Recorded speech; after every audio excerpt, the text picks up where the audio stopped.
We can imagine that electric smile behind the mask. She's going to savor this moment.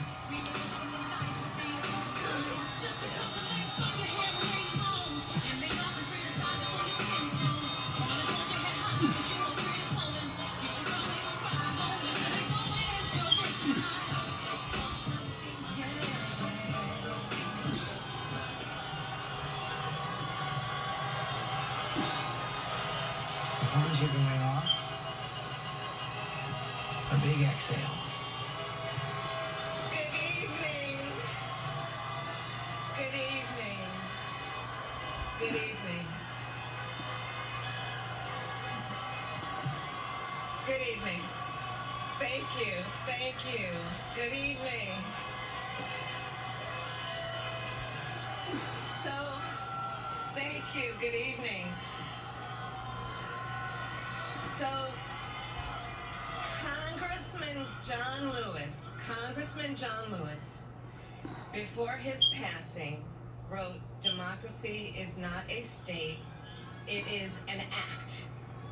And what he meant was that America's democracy is not guaranteed. It is only as strong as our willingness to fight for it.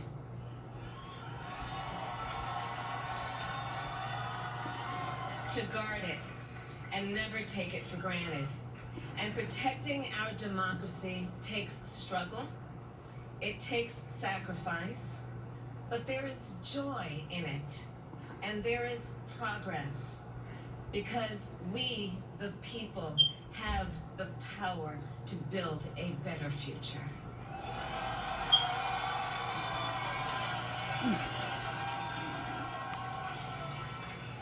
And when our very democracy was on the ballot in this election, with the very soul of America at stake, and the world watching, you ushered in a new day for America.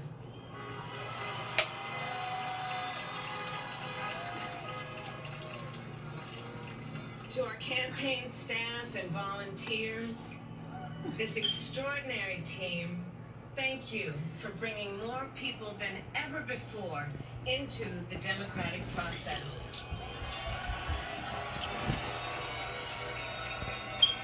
And for making this victory possible. To the poll workers and election officials across our country who have worked tirelessly to make sure every vote is counted. Our nation owes you a debt of gratitude.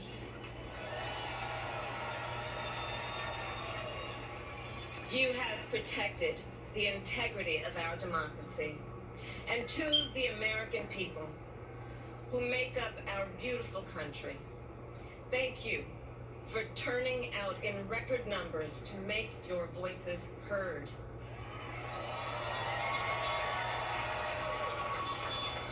And I know times have been challenging, especially the last several months. The grief, sorrow, and pain, the worries and the struggles. But we have also witnessed your courage, your resilience, and the generosity of your spirit. For 4 years, you marched and organized for equality and justice, for our lives and for our planet. And then you voted.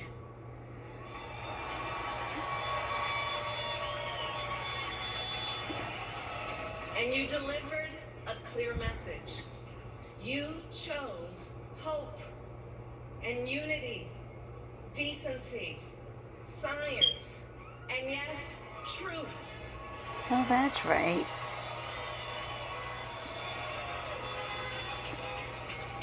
You chose Joe Biden as the next president of the United States of America. Yes.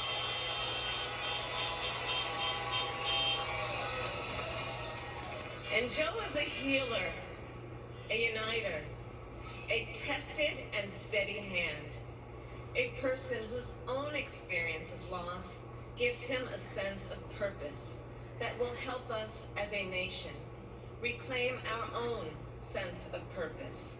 And a man with a big heart who loves with abandon. It's his love for Jill, who will be an incredible First Lady.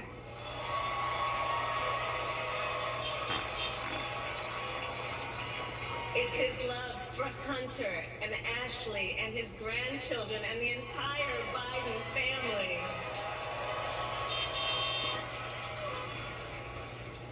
And while I first knew Joe as vice president, I really got to know him as the father who loved Bo, my dear friend who we remember here today.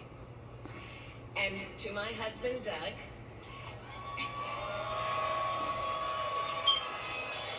and our children, Cole and Ella, and my sister Maya, and our whole family, I love y'all more than I can ever express.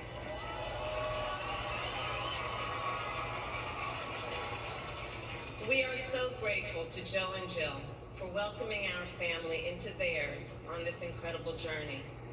And to the woman most responsible for my presence here today, my mother, Shamala Gopalan Harris, who is always in our hearts. When she came here from India at the age of 19, she maybe didn't quite imagine this moment. But she believed so deeply in America where a moment like this is possible. And so I am thinking about her and about the generations of women, Black women,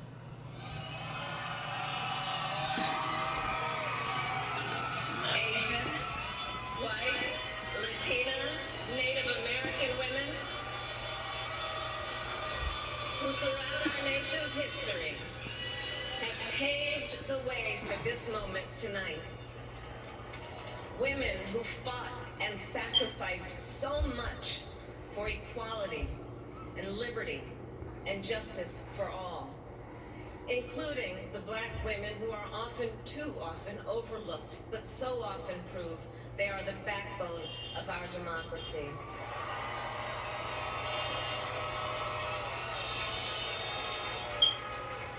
All the women who have worked to secure and protect the right to vote for over a century, 100 years ago with the 19th Amendment, 55 years ago with the Voting Rights Act, and now in 2020 with a new generation of women in our country who cast their ballots and continued the fight for their fundamental right to vote and be heard.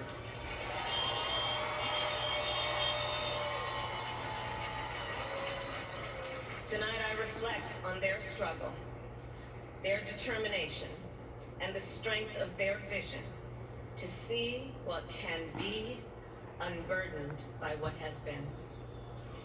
And I stand on their shoulders. And what a testament it is to Joe's character that he had the audacity to break one of the most substantial barriers that exists in our country and select a woman as his vice president.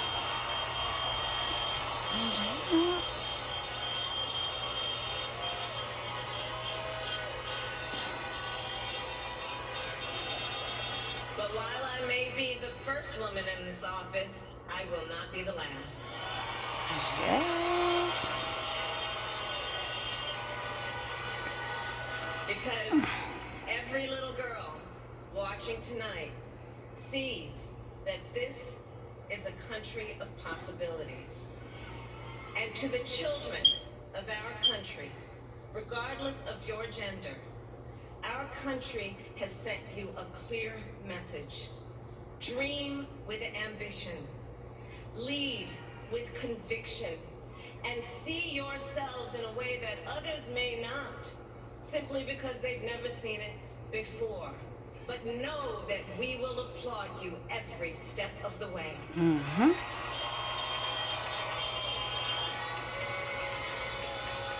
And to the American people, no matter who you voted for, I will strive to be a vice president, like Joe was to President Obama. Loyal, honest, and prepared, waking up every day, thinking of you and your family. Because now is when the real work begins. The hard work, the necessary work, the good work, the essential work to save lives and beat this epidemic, to rebuild our economy so it works for working people, to root out systemic racism in our justice system and society, to combat the climate crisis, to unite our country and heal the soul of our nation.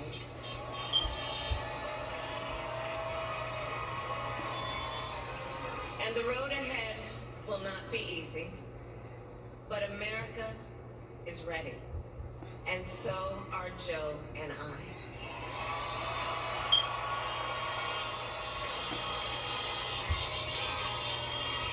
We have elected a president who represents the best in us. A leader the world will respect and our children will look up to. A commander-in-chief who will respect our troops and keep our country safe. And a president for all Americans.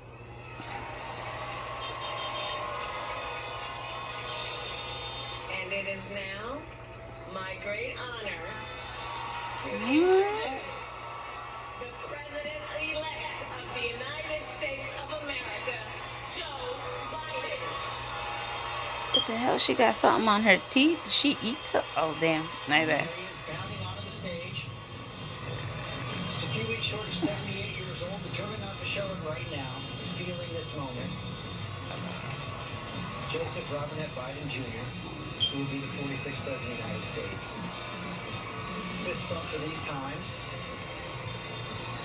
Joe Biden and Kamala Harris first brought together by Joe Biden's late son, Beau, who's Attorney General of Delaware. Kamala Harris served as Attorney General of California. They worked together.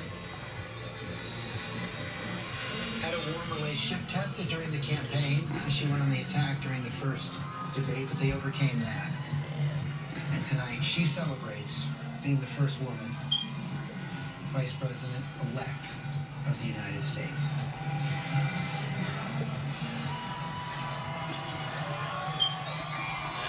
There's my cigarettes.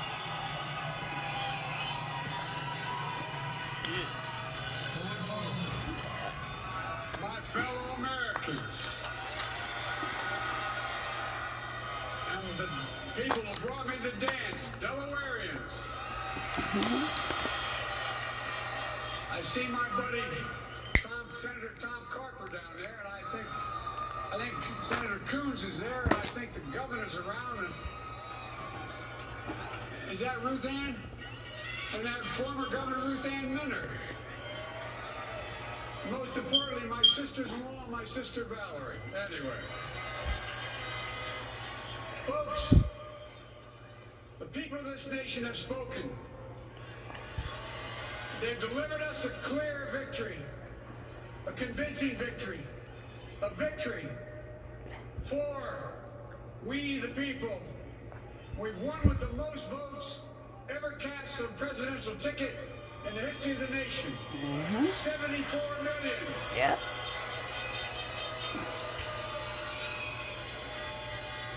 What I must admit has surprised me.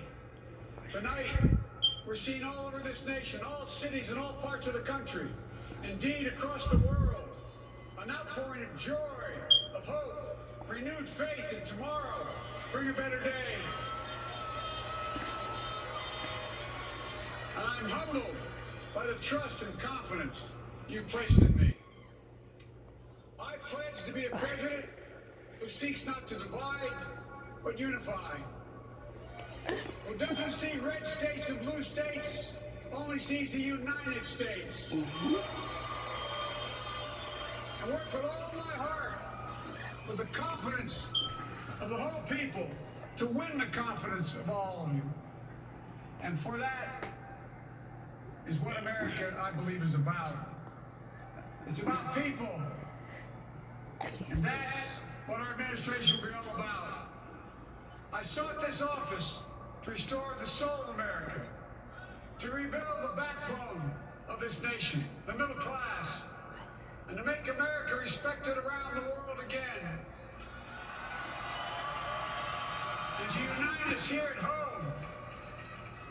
It's the honor of my lifetime that so many millions of Americans have voted for that vision. And now, the work of making that vision is real. It's a task, the task of our time. Folks, as I said many times before, I'm Jill's husband. And I would not be here without her love and tireless support of Jill and my son Hunter and Ashley, my daughter, and all our grandchildren and their spouses and all our family. They're my heart. Jill's a mom, a military mom, an educator. And she's dedicated her life to education. But teaching isn't just what she does, it's who she is. For American educators, this is a great day for y'all. You're gonna have one of your own in the White House. And Jill's gonna make a great First Lady. I'm so proud of her.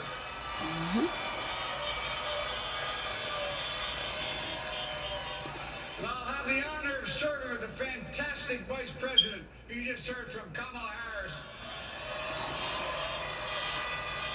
Who makes history as the first woman, first black woman, the first woman from South Asian descent, the first daughter of an immigrant ever elected in this country. Don't tell me it's not possible in the United States. It's long overdue. And we're reminded tonight of those who fought so hard for so many years to make this happen. But once again, America's bent the arc of the moral universe more toward justice. Kamala, Doug, like it or not, your family, you become an honorary Biden, there's no way out. All those of you who volunteered and worked the polls in the middle of this pandemic, local elected officials, you deserve a special thanks from the entire nation. And my campaign team and all the volunteers and all who gave so much of themselves to make this moment possible, I owe you. I owe you. I owe you everything. And all those who supported us, I'm proud of the campaign we built and ran. I'm proud of the coalition we put together. The broadest and most diverse coalition in history. Democrats, Republicans, Independents, progressives, moderates, conservatives, young, old, urban, suburban, rural, gay, straight, transgender, white, Latino, Asian, Native American. I mean it, especially those moments, and especially those moments when this campaign was at its lowest ebb. The African American community stood up again for me. You always had my back, and I'll have yours. I said at the outset, I wanted to represent this campaign to represent and look like America. We've done that. Now that's what I want the administration to look like and act like. For all those of you who voted for President Trump, I understand the disappointment tonight. I've lost a couple times myself. But now, let's give each other a chance. It's time to put away the harsh rhetoric, lower the temperature, see each other again, listen to each other again. And to make progress, we have to stop treating our opponents as our enemies. They are not our enemies. They are Americans. They are Americans. The Bible tells us to everything there is a season, a time to build, a time to reap, and a time to sow, and a time to heal. This is the time to heal in America.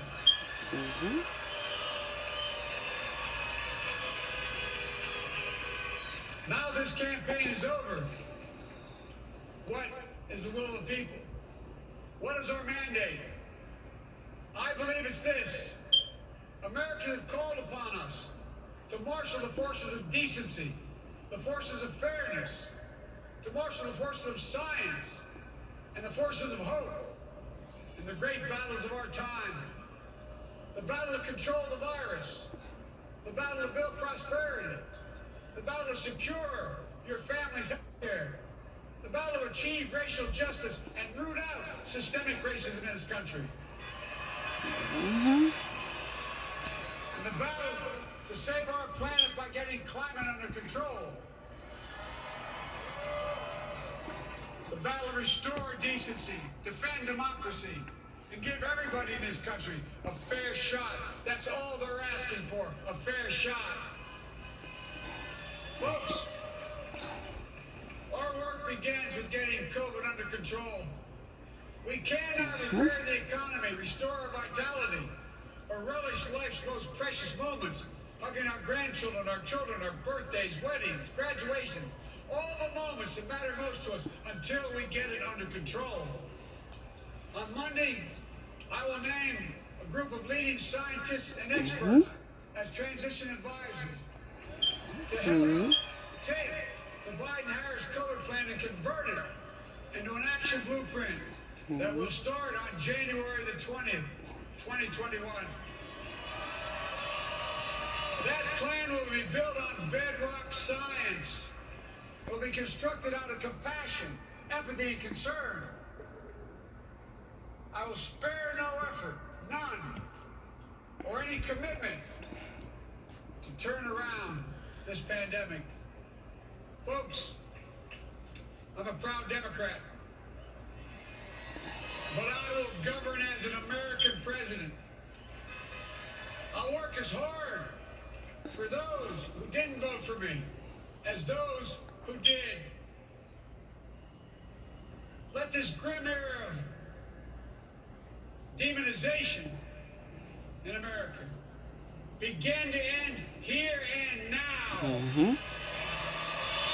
Yes. The refusal of Democrats and Republicans to cooperate with one another. It's not some mysterious force beyond our control. It's a decision, a choice we make. Yeah. And if we can decide not to cooperate, then we can decide to cooperate. And I believe that this is part of the mandate given to us from the American people. They want us to cooperate in their interest. And that's the choice I'll make. And I'll call on Congress, Democrats and Republicans alike, to make that choice with me. The American story is about slow yet steadily widening the opportunities in America. And make no mistake, too many dreams have been deferred for too long. We must make the promise of the country real for everybody, no matter their race, their ethnicity, their faith, their identity, or their disability.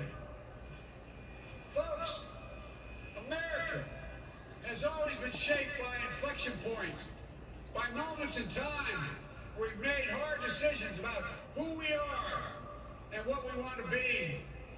Lincoln in 1860, coming to save the Union. FDR in 1932, promising a beleaguered country a new deal. JFK in 1960, pledging a new frontier. And 12 years ago, when Barack Obama made history, he told us, yes, we can. Well, folks, we stand at an inflection point. We have an opportunity to defeat despair, to build a nation of prosperity and purpose. We can do it. I know we can. I've long talked about the battle for the soul of America. We must restore the soul of America. Our nation is shaped by the constant battle between our better angels and our darkest impulses. And what presidents say in this battle matters. It's time for our better angels to prevail. Tonight, the whole world is watching America. And I believe at our best, America is a beacon for the globe. We will lead not only by the example of our power, but by the power of our example. I've always believed, many of you heard me say it, I've always believed we can define America in one word: possibilities. That in America, everyone should be given an opportunity to go as far as their dreams and God-given ability will take them. You see, I believe in the possibilities of this country. We're always looking ahead to an America that's freer and more just, ahead to an America that creates jobs with dignity and respect, ahead of an America that cures diseases like cancer and Alzheimer's, ahead to an America that never leaves anyone behind, ahead of an America that never gives up, never gives in. This is a great nation. It's always been a bad bet to bet against America. We're good people. This is the United States of America. There's never been anything we've been not able to do when we've done it together. Folks, in the last days of the campaign, I began thinking about a hymn that means a lot to me and my family, particularly my deceased son, Bo. It captures the faith that sustains me, which I believe sustains America. And I hope it can provide some comfort and solace to 230,000 Americans who've lost a loved one to this terrible virus this year. My heart goes out to each and every one of you. Hopefully this hymn gives you solace as well. It goes like this. And he will raise you up on eagle's wings, bear you on the breath of dawn, and make you to shine like the sun, and hold you in the palm of his hand. And now together, on eagle's wings, we embark on the work that God and history have called upon us to do. With full hearts and steady hands, with faith in America and in each other, with love of country, a thirst for justice. Let us be the nation that we know we can be. A nation united, a nation strengthened, a nation healed. The United States of America, ladies and gentlemen, there's never been anything we've tried we've not been able to do. So remember, as our grandpappy said when I walked out of his home when I was a kid up in Scranton, he said, "Joey, keep the faith." And our grandmother, when she was alive, she yelled, "No, Joey, spread it. Spread the faith. God love you all. May God bless America, and may God protect our church." Thank you. President-elect Joe Biden. Talk about a man fortified by victory, the most forceful he's been throughout this campaign, after receiving the most votes ever of any American presidential candidate ever at the age of 77. Boiled down his message to 3 words, he did it. Time to heal. That was his message to a nation in the grip of a pandemic. Joe Biden, Dr. Joe Biden, now joining him out on the stage. That was his message to the millions of Americans out of work. That was his message in a time of racial tension, at a time when raw politics is seeping into too many corners of our lives. He says it's time to heal and promise first and foremost to be a president who will not divide but will unify. Talking out higher love. You still saw some of the old school politician in him. He couldn't help himself. He walked out onto the stage and called out the 2 senators from Delaware. That's a man who's been running for office since the age of 27, as the rest of his family comes out to celebrate as well. His son Hunter, the target of so many, gets a hug from his dad. Joe Biden never wavered in that love, no matter what was thrown at his son. Kamala Harris's family is out there as well. Mary Bruce, you were out there the whole campaign. We saw a man energized tonight. It was a Joe Biden like I really have never seen during this campaign. And George, when you take a step back, this has been such a hard-fought year and a half. A campaign completely upended by a pandemic. It is likely going to be a very hard-fought transition and a long road ahead. But tonight was a moment for so many here, that sense of a collective exhale and a moment really to relish in the possibility. That's what seemed reflected so much in the remarks here tonight. That sense of hope that the country can maybe come together, that the country can heal going forward, and that they can perhaps accomplish all of these big things that they are setting out to do. Look, they know that this is going to be very difficult, but tonight is a moment to pause, to take it all in as you see them doing now on the stage, and to think about the possibility and the opportunity ahead. Hey, and here he said the first job getting this pandemic under control. Yes, he's been very insisting on that. He said, this is a time to heal America, as you pointed out, George. He said, marshal the forces of decency and hope, and we must control the virus. That was first on his list that he presented to the American people tonight. And what an extraordinary moment tonight for Joe Biden, George. He turned 78 years old in just a couple of weeks. This is a man who has dreamed of this moment for more than 30 years. He ran for president 3 times.